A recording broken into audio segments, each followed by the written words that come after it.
Lebih dari 60 makanan khas bumi Pasundan diolah di salah satu warung Sunda di kota Bandung setiap hari. Berburu dengan waktu dibutuhkan kerjasama dan strategi dalam setiap pengolahannya. Bagaimana lika-liku berbisnis kuliner ala Sunda ini? Koresponden CNN Indonesia Kiki Haryadi memiliki informasi selengkapnya dalam segmen Sehari Menjadi.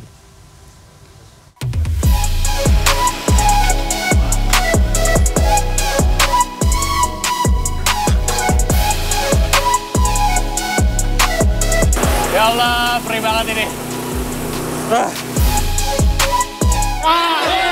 Woi.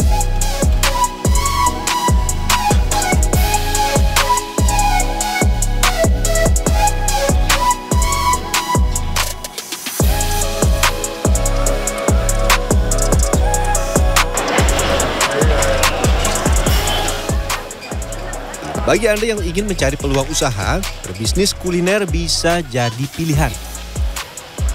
Salah satu warung nasi di Jalan Oto Iskandar di Nata, Kota Bandung, Jawa Barat ini misalnya. Menyajikan aneka jenis makanan Sunda ala rumahan, hampir setiap hari kedai ini ramai dikunjungi penikmatnya.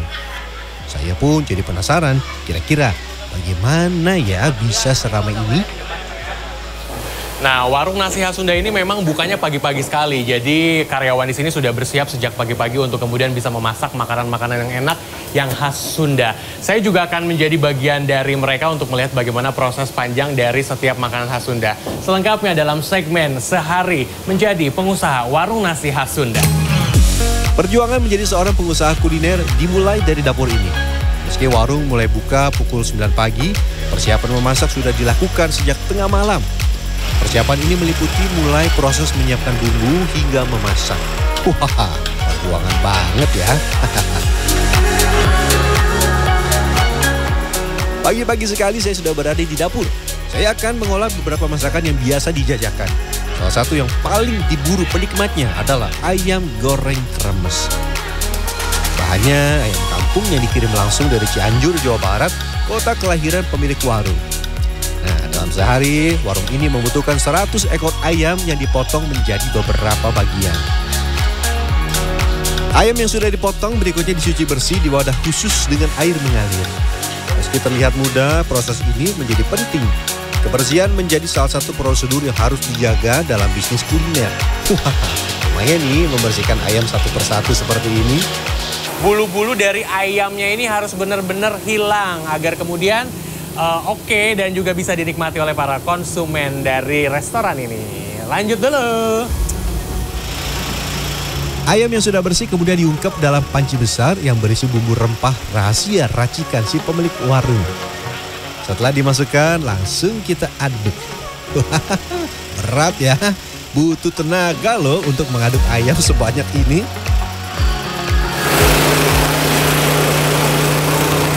Oke, semua ayamnya sudah dimasukkan ke sini, jadi masuk ke proses berikutnya namanya perebusan. Setelah 30 menit, ayam diangkat. Waduh, panas banget ini. Hati-hati ya saat mengangkatnya. Ayam yang sudah diangkat akan ditata sebelum nantinya dijajakan di meja prasmanan untuk dipilih para pelanggan. Kuliner ala Sunda tidak lengkap jika tidak ada sambal. Nah, warung nasi yang sudah ada sejak 2003 ini menyajikan sambal khas yang merupakan hasil inovasi sambal yang sudah ada. Namanya sambal dower. Sebetulnya sambal ini menggunakan bahan dasar yang sama seperti cabai, bawang merah, dan bawang putih. Namun cara mengolahnya unik dan berbeda. Yang pertama, tumbuk perlahan cabai domba. Nah, ini saya lagi coba untuk mengolah bikin sambal dower. Jadi pengolahannya masih sederhana, masih manual seperti ini. Dan yang perlu dilakukan adalah jangan terlalu bersemangat ketika menumbuknya. Karena memang harus hati-hati ya. Takutnya ketika bersemangat menumbuknya nanti akan nyiprat-nyiprat ke muka. Jadi lebih baik sedikit demi sedikit saja. Lagi pula ini teksturnya jangan terlalu halus. Dan itu menjadi sebuah ciri khas dari sambal dower khas warung nasi Sunda di tempat ini. Berikutnya kita siapkan bawang merah. Nah, ini yang unik. Biasanya bawang merah kan diiris atau bahkan diulek. Namun untuk membuat sambal dower, bawang merah ini justru ditumbuk atau dipukul menggunakan palu. Waduh, jelas ini bikin perih mata. Kang, nih Baru mulai bawang. Bawangnya gede-gede banget. Bikin perih mata. Ya Allah, perih banget ini. Kita mulai ya. Perih.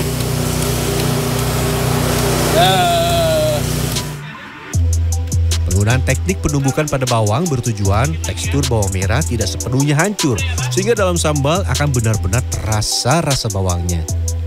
Seluruh bahan yang sudah ditumbuk untuk sambal berikutnya akan digoreng hingga matang. Inilah proses akhir pembuatan sambal doer agar semua bahan matang dengan sempurna. Setelah tercampur, yuk kita aduk.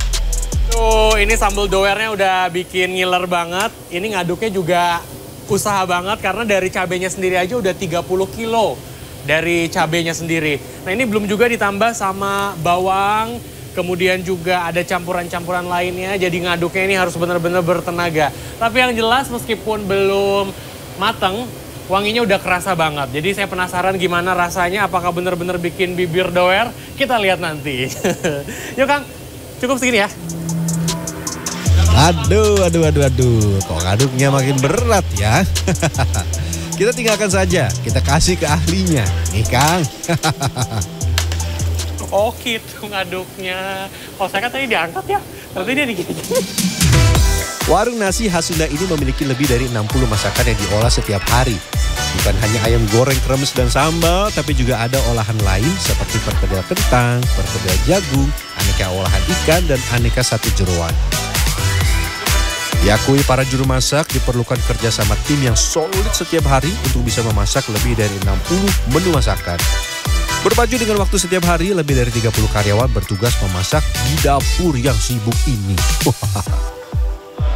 Biasanya 1 jam menjelang warung buka, semua makanan sudah siap. Ada satu kebiasaan yang selalu dilakukan para pegawai sebelum warung nasi dibuka, yaitu berdoa bersama. Saya juga ikut ya dalam rutinitas ini. Itu udah salah satu aktivitas yang biasa setiap pagi dilakukan oleh teman-teman di sini sebelum membuka warungnya begitu. Jadi dengan kekuatan doa diharapkan semuanya bisa berjalan dengan lancar dan juga pelanggan bisa datang ke sini. Setelah berdoa, makanan yang sudah selesai diolah dibawa ke warung bagian depan untuk dijajakan. Nah, ini beberapa makanan sudah siap dibawa untuk ke bawah. Jadi kita turun ke lantai 1. Ini turun lantainya nggak cuma 1 lantai, 2 lantai loh. 4 lantai turunnya. Waduh, lumayan. Ini harus hati-hati juga, takutnya jatuh. Seluruh makanan selanjutnya akan dijajarkan di meja panjang. Lihat tuh, banyak banget kan makanannya. Sesaat setelah warung buka, pelanggan mulai berdatangan. Dijajakan prasmanan, makanan akan dipilih oleh pelanggan dan langsung digoreng. Oke, setelah para pelanggan datang, kemudian mencatat apa saja menu yang akan dimakan, selanjutnya digoreng. Nah, ini salah satu ciri khas makanan khas Sunda, yaitu dadakan ya Kang ya. Jadi ketika dinikmati tuh anget-anget sambil makan sambal, sambil makan nasi, waduh mantap. Ini wanginya aja udah bener-bener mantap ini dari rempah-rempah yang kemudian tadi disiapkan di lantai 4 sana. Tuh lihat.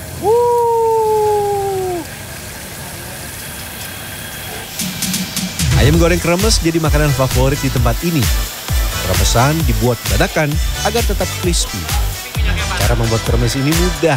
Adonan kremes tinggal dimasukkan ke dalam minyak panas, diamkan selama 20 detik, lalu diangkat. Sudah kriuk banget nih. Makanan yang sudah selesai digoreng kemudian akan langsung diantar ke meja konsumen untuk dinikmati. Caranya tinggal kita panggil nomor antrian lalu antarkan. Wah, saya benar-benar jadi pegawainya nih. Nomor 23.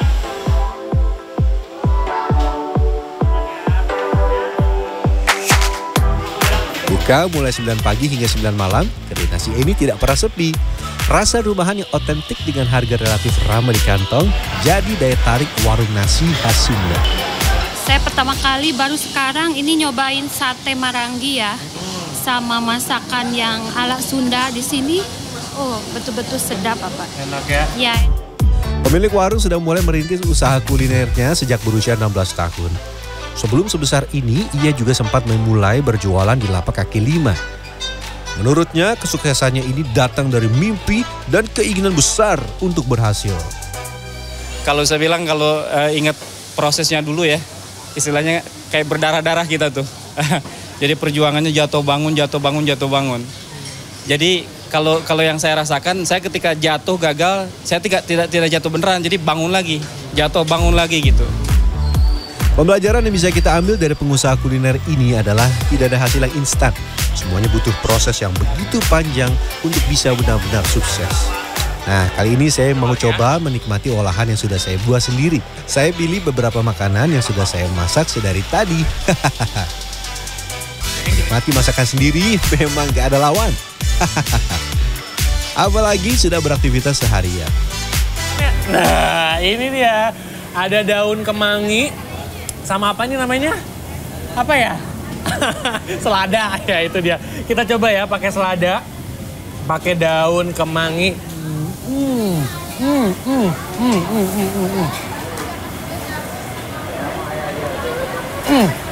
Rasa pedas.